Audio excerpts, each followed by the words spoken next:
Welcome to this video guide on how to use the GKSU activity dashboard. If you're a committee member, you'll be able to use the dashboard to help you run your activity group. To access it, first sign into the website.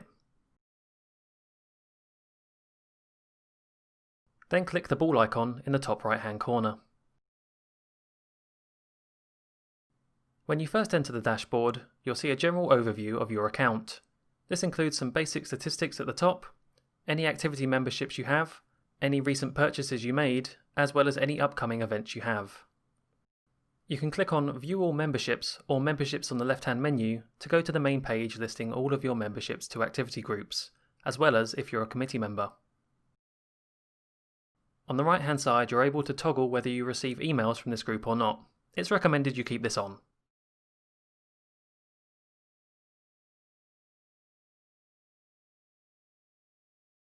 On the Purchases page, you'll be able to see any purchases you've made at any of your union venues or through the website.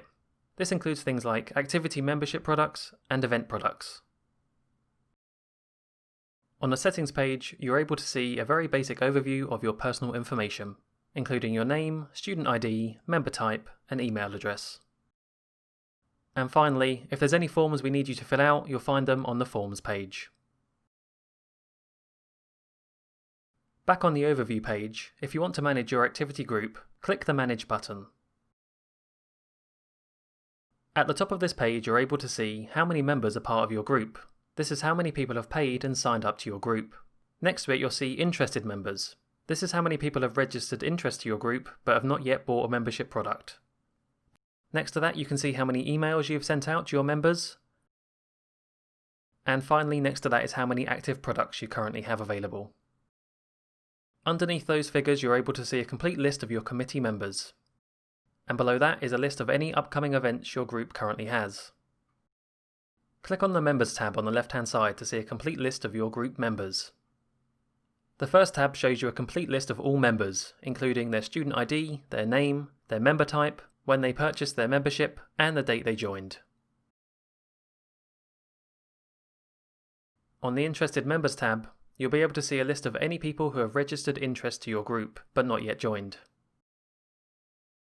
On both tabs, you'll see a Contact Members button, which takes you to the Communication page, also found on the left-hand menu.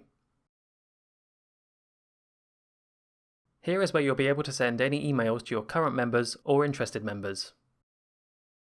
The Communications tab will list any emails you've sent. Clicking on the Groups tab will show you any custom groups you've made. A group can act as a custom selection of your members if you wanted to segment your audience. To create a new group, click Create Group. Give the group a name, and select which members you'd like to be in it. Click Next when you're done. And click Finish to complete the form. Now return back to the Communications page. To send a new email, click New Communication. On the Group tab, select which group you'd like to send to. This includes all members of your group, just the committee members, just interested members, or any custom groups you previously made.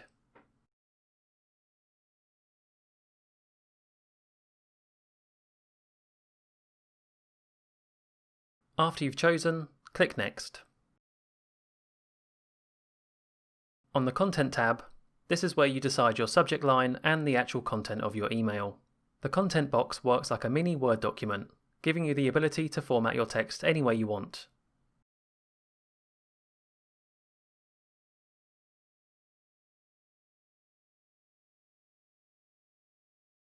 If you want to attach any documents to your email, make sure to toggle this on, and then click Next.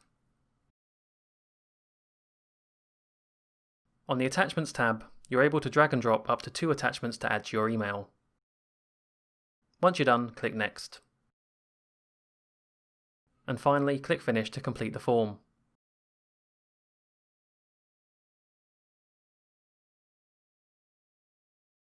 If you go back to the Communications tab, you'll see a list of any emails you've sent, including what group they go to, the subject line, their current status, and the date and time you sent it.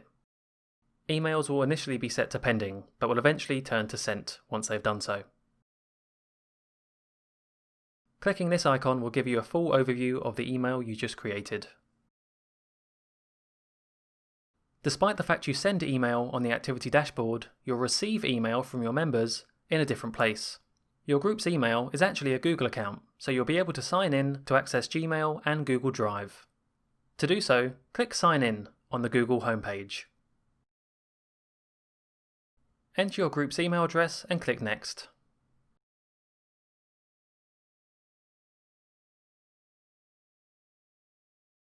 And then enter your password.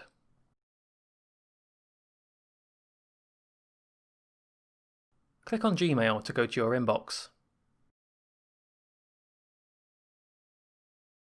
Here you'll be able to see any emails you have, and it works just like a regular Gmail account. It's recommended that for GDPR reasons, you start off by initially sending emails through the activity dashboard. To access your Google Drive account, click the grid in the top right-hand corner, and then click Drive.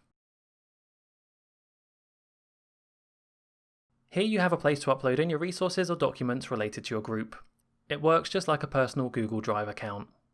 Going back to the activity dashboard, if you wish to sell any products, click Products on the left-hand menu. On the Applications tab, you'll see any product applications you've previously made. Clicking on the All Products tab will show you a complete list of any products related to your account. You'll typically see your membership products on here, for example. If you'd like to make a new product application, click the New Application button. On the Details tab, start by giving your product a name.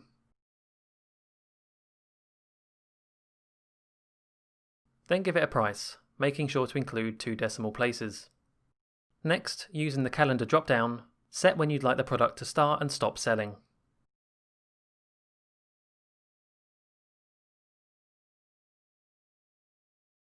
Then list how many items you have to sell. If it's unlimited, set it to -1. Set the maximum amount you'd like to be sold in one transaction. Using the bottom toggles, you're able to set whether you'd like your product to be sold online on the GKSU website, as well as if you'd like it to be sold in the reception at the Student Hub.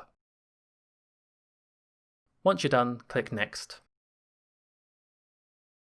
On the Audience tab, this is where you decide who you'd like to sell to.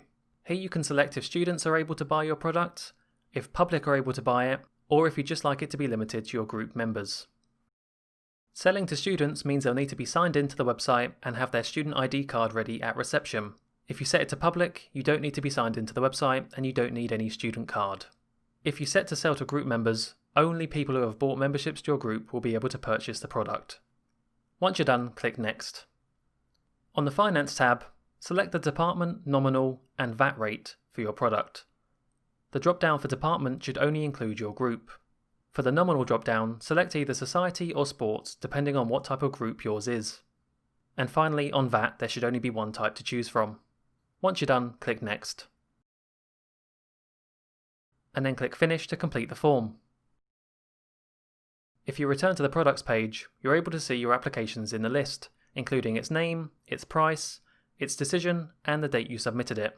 Once you send off your application, it will be reviewed by a member of the Union Activities team, where they'll be able to approve or reject your application. If your product is approved, it will automatically be added to the website and the reception tills. If it's rejected, you'll receive feedback for why that is the case. Clicking on this icon will let you see a general overview of what you submitted. If you'd like to make a similar application but for an event or trip instead, click Events and Trips. On the Applications tab, you'll see any applications you've previously made. On the other tabs, you're able to see any upcoming events and trips, as well as any current events and trips running right now. Back on the Applications tab, to make a new application, click New Application. The application form for events and trips can be quite long depending on what you want to do. On the Introduction tab, you're able to see a long list of toggles that you're able to set depending on what type of event or trip you're running. Only the relevant parts of the form will be required, depending on what you toggle here. These range from whether you have an external speaker, to whether you're going off campus, or if you're catering food. This guide isn't going to go through every option, but a popular one will be selling tickets, so we'll toggle that on. Once you're done, click Next. On the Basic Details page, give your event or trip a name, as well as a brief description. Using the calendar drop-down, select the start and end date of your event or trip. If you have a budget associated with this event or trip, enter it here. Next up, select the venue that your event or trip will be held at.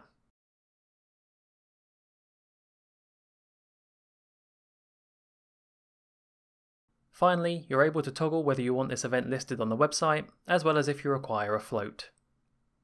Once you're done, click Next. Since we toggled selling tickets on the Introduction tab, we now need to enter our ticket product by clicking Create. This form is similar to the products form we just went over. First, give your product a name and a price to 2 decimal places. Then, using the calendar drop-down, select the start and end date for when you want your product to be sold. Then enter how many you have to sell. If it's unlimited, enter -1.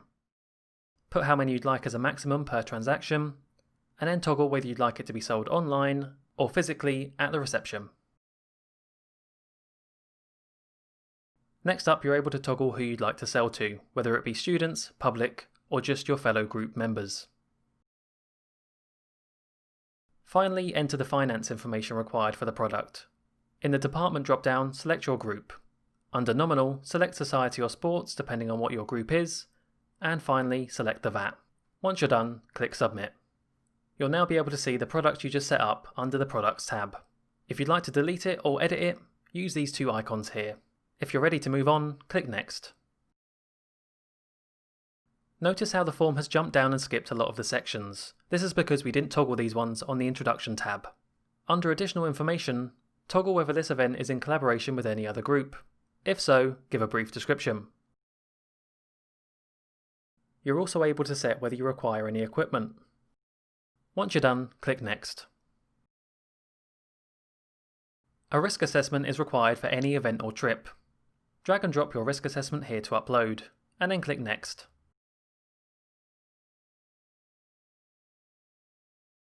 Once you're done with the application, click Finish.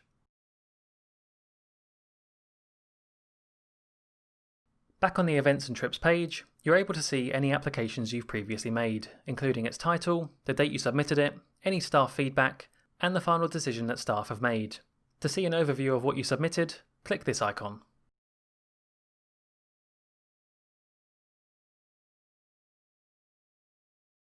If your application is approved, it will move over to the Upcoming Trips and Events tab. The website settings page lets you update the information found on your group's page on the GKSU website. In this scenario, our group's page is looking quite empty on the website. It's not got any description, any custom logo, or any contact links. Back on the dashboard, enter a description for your group.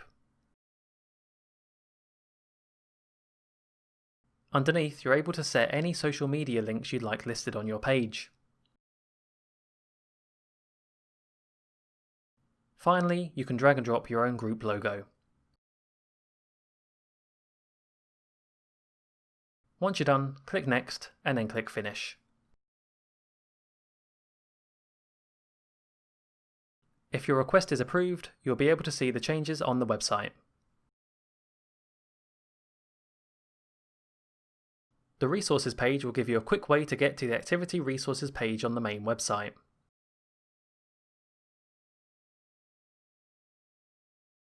Here you're able to filter and search to find any particular resource you're after.